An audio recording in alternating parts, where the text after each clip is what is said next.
fazer a leitura da palavra de Deus que está no Evangelho de São Lucas. O Lucas era o médico. Foi a única pessoa que registrou isso que a gente vai pregar hoje aqui. Só que registrou isso nos testamentos foi o Lucas, né? Porque eu acho que era da área dele, né? Vamos ler o versículo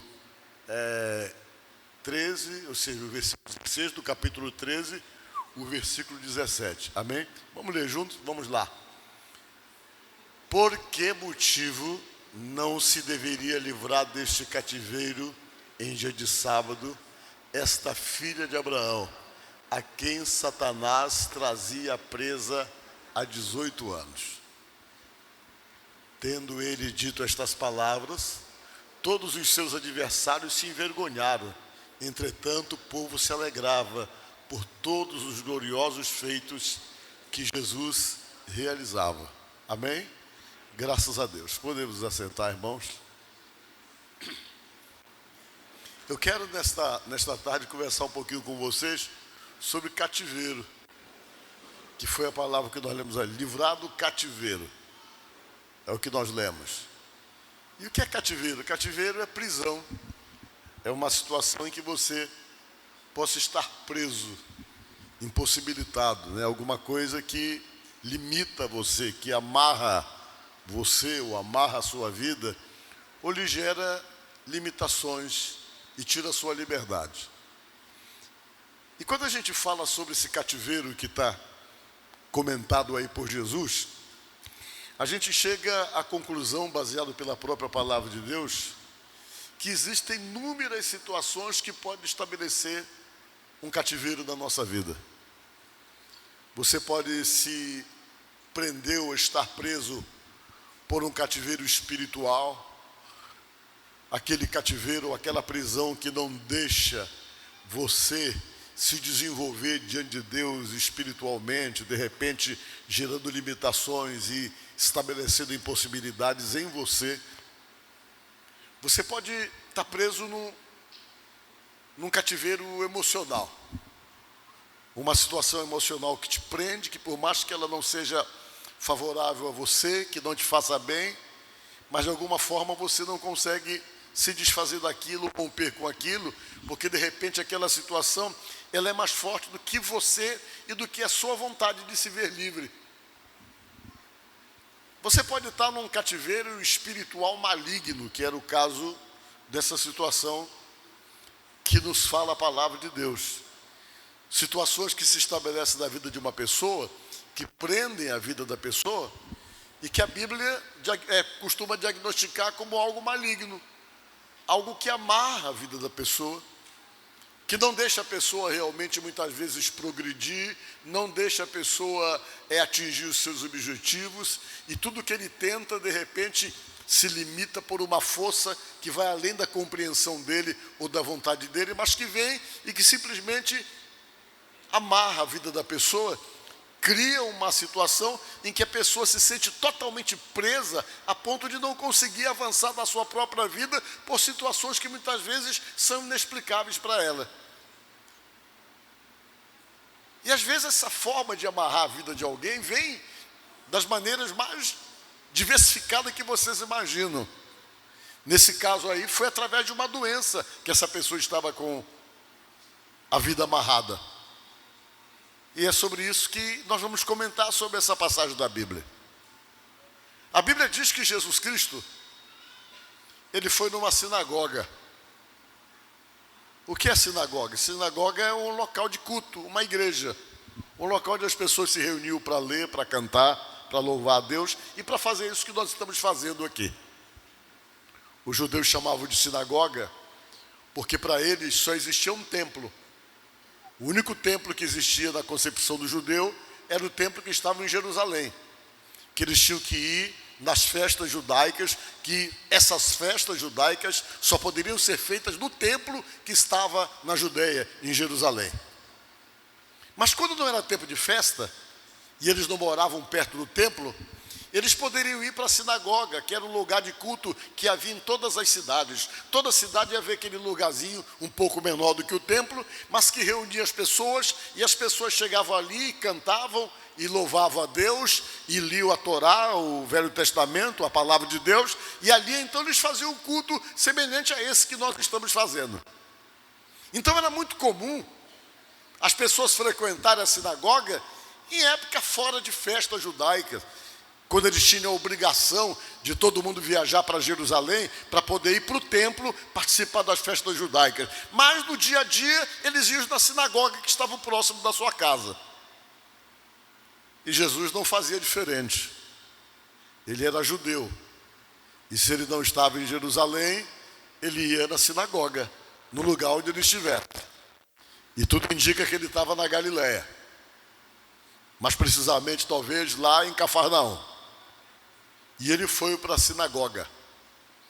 E quando chegava na sinagoga, as pessoas tinham oportunidade, muitas vezes, de falar alguma coisa. E ele, principalmente, ele tinha acesso ao púlpito, ao altar, porque ele era reconhecido pelos judeus como alguém que tinha estudado para isso. Ele era mestre. E o sujeito, para ser mestre, ser um rabino, ele estudava mais de 15 anos. E Jesus estudou em torno de 15 anos para poder exercer a função de rabino ou de mestre. E quando ele chegava lá, ele tinha direito à palavra por ser mestre.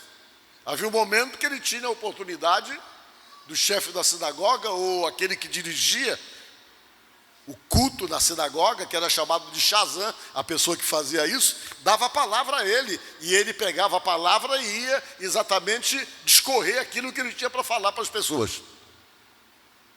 E quando chegou a vez dele de falar, que ele tomou a frente para trazer uma palavra para as pessoas, ele percebeu que uma judia estava entrando no templo, uma mulher judia. E ele percebeu que ela andava totalmente encurvada. Tinha uma escoliose assim, muito forte, de maneira que a cabeça dela ficava quase que batendo nos joelhos. Ela entrou totalmente encurvada. Totalmente encurvada. Quando ela entrou no templo, Jesus olhou para ela. E na hora em que Jesus olhou para aquela mulher, Jesus conseguiu diagnosticar o que se passava com ela. Jesus percebeu que o problema dela não era um problema de uma doença. Ela não estava doente. Na colocação de Jesus, ela estava enferma. E o que é diferente uma coisa da outra? Até a medicina reconhece o que é doente e o que é enfermo. Doente é uma coisa, enfermo é outra. A prova é que tem uma passagem da Bíblia que procura distinguir uma coisa da outra. Vamos ver, eu acho que é Mateus no capítulo 4, que diz uma coisa interessante, só para vocês verem. Só para a gente entender o que é isso, o que é doença e o que é enfermidade. Percorria Jesus toda a Galileia, ensinando nas sinagogas, pregando o evangelho do reino, curando toda a sorte de doenças e enfermidade entre o povo. Duas coisas distintas. Não era a mesma coisa. E quando você procura se informar sobre isso, você vai perceber que até a medicina faz a diferença de uma coisa para outra. O que é doença e o que é enfermidade. São patologias totalmente diferentes. E Jesus chegou, olhou, viu aquela mulher encurvada, e quando ele olhou para ela, ele viu que o problema dela era de enfermidade. E qual era a visão de Jesus com respeito à questão da enfermidade da mulher? Jesus, pelo que diz essa passagem, entendeu que aquilo ali, o problema dela, era um problema espiritual. A enfermidade da visão da palavra é alguma coisa que é alimentado por hostes espirituais, que realmente se estabelece na vida de uma pessoa por questões totalmente malignas, pelo que diz a Bíblia. É maligno. Pela visão de Jesus, a enfermidade, ela tem vida espiritual. Isso na visão dele. Foi o que ele entendeu. E quando ele olhou aquela mulher daquele jeito, encurvada, entrando no templo, aquilo chamou a atenção dele. E ele se aproximou dela e ordenou, diz a palavra de Deus. Jesus Cristo, ao se aproximar da mulher, não falou com a mulher, mas falou com o que estava agindo na vida dela, gerando aquele problema que ela estava sentindo. O que prova então que ele entendeu que aquela situação era uma situação que tinha vida espiritual. Não era uma situação da qual ele precisava dar uma cura para ela, porque às vezes que ele curou alguém, ele chegava e curava alguém, ele tinha várias formas de curar. Uma vez ele curou um cego, cuspindo numa terra e colocando um lodo nos olhos do homem, dizendo, vai e te lava no tanque de Siloé. Outras vezes ele chegava e dizia que curava a pessoa e a pessoa ficava curada. Mas no caso dessa mulher, ele nem se dirigiu à mulher, mas se dirigiu àquilo que ele viu, que ele entendeu que causava o problema dela. Vamos ver com o que foi que ele falou. Diz a palavra de Deus, olha só. Vê ali uma mulher possessa de espírito de enfermidade, já há 18 anos, andava encurvada. Vamos ver o versículo 11. Olha só. Veio ali uma mulher possessa de um espírito de enfermidade. Jesus já começou a espiritualizar aquela doença. Jesus disse que o problema dela era um espírito de enfermidade. Era o que ele estava entendendo. Não era uma doença comum. Era alguma coisa que tinha vida espiritual na visão de nosso Senhor Jesus Cristo. Ele olhou e quando viu, se aproximou, viu que a mulher estava possessa. O que é possesso? Possesso é estar dominado. É sofrer uma espécie de possessão. É quando alguma coisa se faz presente e determina determinados males que está na vida da pessoa, que tem que ser combatido então de uma forma totalmente espiritual. E quando Jesus percebeu isso, Jesus sabia também que há 18 anos ela estava com aquilo. Há 18 anos que ela estava sofrendo com aquele problema. E aquilo incomodou ele quando ele viu isso. E na mesma hora ele se aproximou dela, viu que ela andava encurvada, sem modo algum poder endireitar-se. Ela não conseguia ficar ereta, ela não conseguia ficar normal, porque segundo o diagnóstico de Jesus, havia uma ação espiritual maligna que estava estabelecendo aquele sofrimento, aquela dificuldade da vida dela. E ele pegou, olha o verso seguinte. Vendo a Jesus, chamou e disse, mulher, estás livre da tua enfermidade, falou para ela. Essa enfermidade vai sair agora, você está livre dela.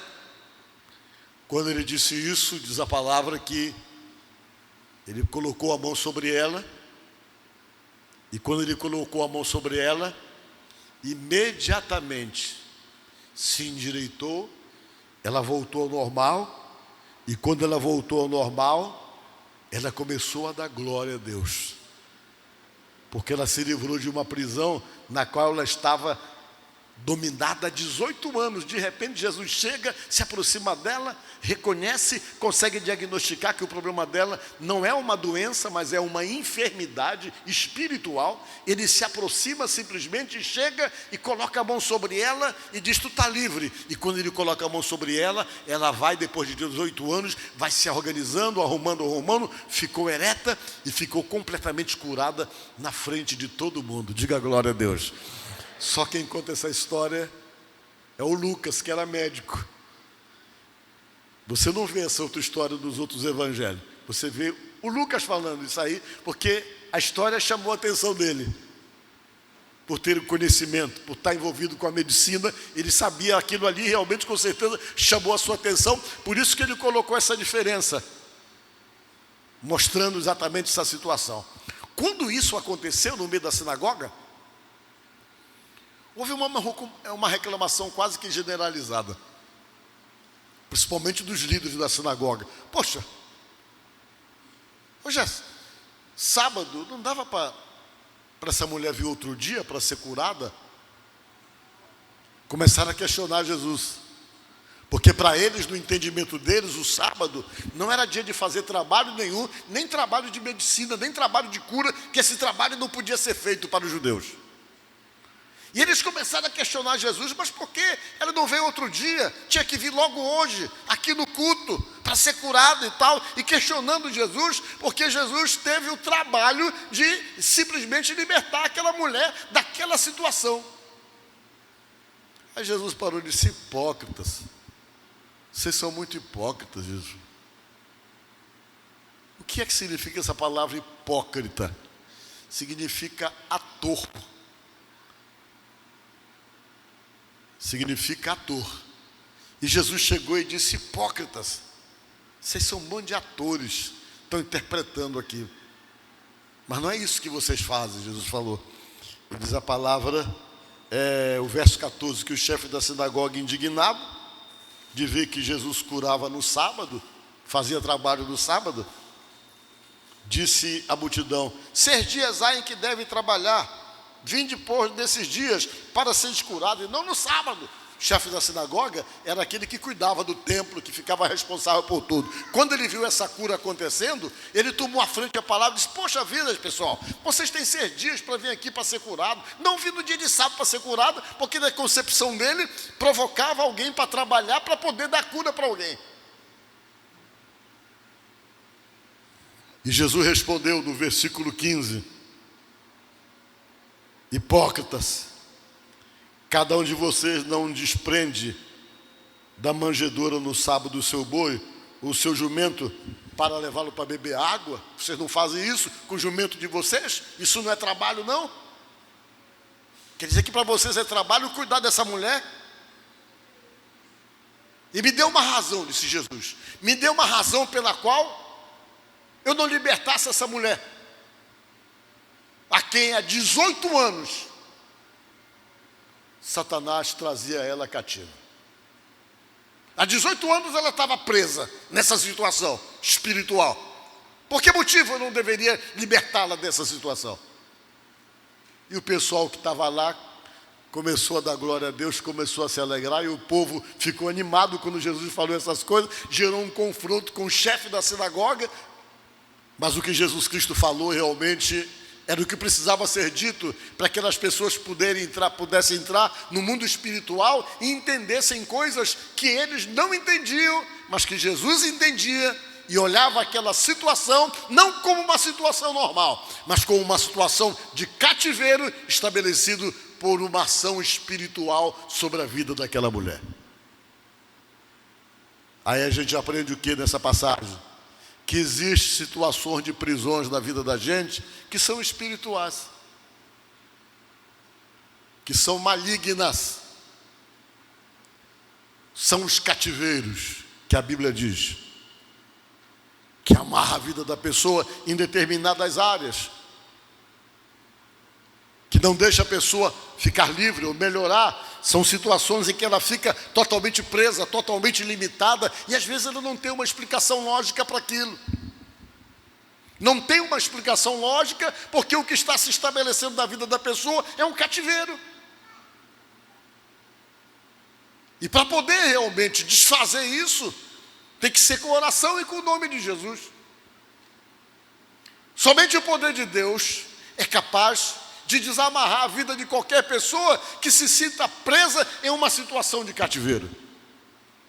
Às vezes essas prisões das quais nós estamos acometidos, que são prisões espirituais, ela pode estar numa situação de dependência química, ela pode estar em qualquer situação que você não consegue ter em você força pessoal, força para poder mudar uma realidade na qual você se encontra.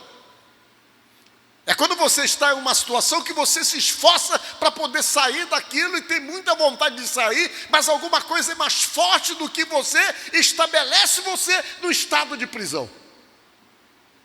Isso é espiritual, baseado pelo que diz a própria palavra de Deus. E são situações que se estabelecem das formas mais variadas na vida de uma pessoa, que é necessário então haver percepção, como houve em Jesus, de olhar para aquela mulher que frequentava aquele lugar há muito tempo, vivendo daquela situação presa, mas naquele dia, quando ela entrou lá, ela deu sorte de Jesus estar lá. E como ele estava lá, ele percebeu e sabia o que era, que a situação tinha vida espiritual. E quando uma situação que se estabelece na vida de uma pessoa, gerando qualquer tipo de cativeiro, quando existe essa situação, só tem uma forma de lutar contra isso, baseado pelo que diz a própria Bíblia: é repreendendo e expulsando. Por isso que nessa passagem a Bíblia diz que Jesus repreendeu o espírito de enfermidade, diz a palavra de Deus. Que ele chegou e ordenou: sai, você está livre. E na hora que ele repreendeu, a mulher experimentou a liberdade de ficar normal depois de 18 anos.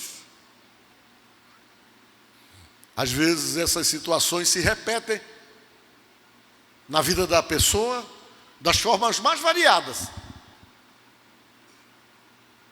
Jesus não fez você para estar preso em situação nenhuma. A Bíblia diz que ele fez você livre. E que nenhum estado de cativeiro ou de prisão deve se estabelecer na sua vida, porque ele pagou um preço altíssimo para a sua liberdade. Só que o maligno não entende isso. Ele entende que o papel dele é criar limitações, criar amarras, criar cativeiros, estado de prisão, situação em que a pessoa realmente se sente totalmente impotente diante de determinadas questões da sua própria vida, da qual ele não consegue romper, ele não consegue se livrar, porque a força é maior do que ele, é maior do que a vontade dele de ser livre. E quando essas coisas se estabelecem na vida de uma pessoa, a necessidade de Jesus Cristo na vida se torna urgente, para que Deus possa, de fato, processar na vida da pessoa aquilo que a Bíblia chama de libertação.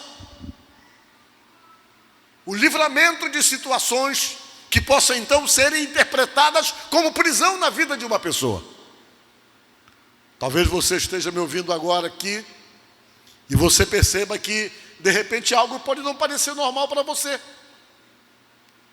Algo se estabelece na tua vida e que vai além da sua vontade de querer fazer diferente, vai além da sua vontade de querer se livrar, algo que é mais forte do que você e que dita regras para você, ainda que você não queira. Mas você não tem mais força do que aquilo, aquilo é mais forte do que você, e estabelece um estado de prisão, de cativeiro. E às vezes você percebe que esse cativeiro está fazendo você sofrer perdas. Você começa a perder amigos, começa a perder respeito de pessoas que te amam, começa a gerar problema para outras pessoas, e você sabe que está gerando problemas, mas são coisas que você não consegue romper, que é mais forte do que você, que determina além da sua própria vontade, e você fica preso totalmente àquilo, e isso então é identificado como uma situação de cativeiro espiritual. Por quê? Porque você não pode estar preso em uma situação a ponto de você não conseguir romper com aquilo por ter uma força maior do que a sua própria vontade. E quando essas coisas acontecem, é necessário que Jesus venha agir com o seu poder na nossa própria vida, para poder quebrar a força do cativeiro, como aconteceu na história dessa mulher nessa passagem bíblica. Se de repente você está se sentindo num cativeiro, seja um cativeiro espiritual, seja um cativeiro emocional, seja um cativeiro financeiro, seja uma situação que não evolui de jeito nenhum, por mais que você dê tudo de si, parece que a sua força nunca é suficiente para poder superar aquela dificuldade, aquele impedimento. Ora a Jesus, peça para Jesus quebrar os cativeiros da tua vida, que Ele possa quebrar esses cativeiros. Cativeiros esses que às vezes se estabelece dentro da nossa casa, se estabelece em convivência com pessoas, situações que não evoluem, que não melhoram, sempre tem uma coisa para amarrar, para impedir, para não deixar a pessoa se sentir plena, se sentir completa na sua alegria, na sua felicidade, porque sempre tem alguma coisa ali exatamente gerando aquele impedimento e gerando aquela limitação. Ore a Deus e peça a Deus Porque essas situações são situações que requerem libertação, e a Bíblia diz que só tem uma pessoa que pode quebrar essas forças que limitam as nossas vidas. E essa pessoa se chama Jesus. Por isso que o Novo Testamento diz: se o Filho vos libertar, verdadeiramente sereis livres. Amém? Olha só. É isso que está escrito em João. Que a libertação só se configura na vida da gente, de verdade, se Jesus operar essa libertação. Aí ele quebra os cativeiros, como quebrou o cativeiro da vida dessa mulher. Ele quebra o cativeiro por quê? Porque ele tem essa autoridade para fazer aquilo que nós chamamos de libertação. Amém? Vamos ler. Digam comigo. Se, pois, o Filho vos libertar, verdadeiramente sereis livres. Ele liberta a gente dessas situações de cativeiros, sejam elas quais forem da vida da gente. Ele tem poder para destruí-las, para quebrá-las, porque ele consegue perceber o que é espiritual e o que não é. O que não é espiritual, você tira de letra, você consegue superar. O que é espiritual, você não consegue. Se torna mais forte do que você. Aí é necessário a interferência de Jesus, para ele vir e quebrar e destruir, porque a Bíblia diz que aí nós seremos de fato livres se a libertação partir dele. Porque às vezes as pessoas vão atrás de outros meios de libertação, que são situações totalmente paliativas. Mas a Bíblia está dizendo que a verdadeira libertação da vida de uma pessoa procede do Filho de Deus. Então que nesta tarde, que você possa orar por você, se você sentir essa necessidade dessa oração. Confiar em Deus e buscar em Deus a libertação de toda e qualquer situação que lhe prende, que lhe amarra, que estabelece um cativeiro para você, que gera uma dificuldade e que estabelece um estado de prisão. Amém? Que Deus abençoe você nesta tarde, no nome de Jesus.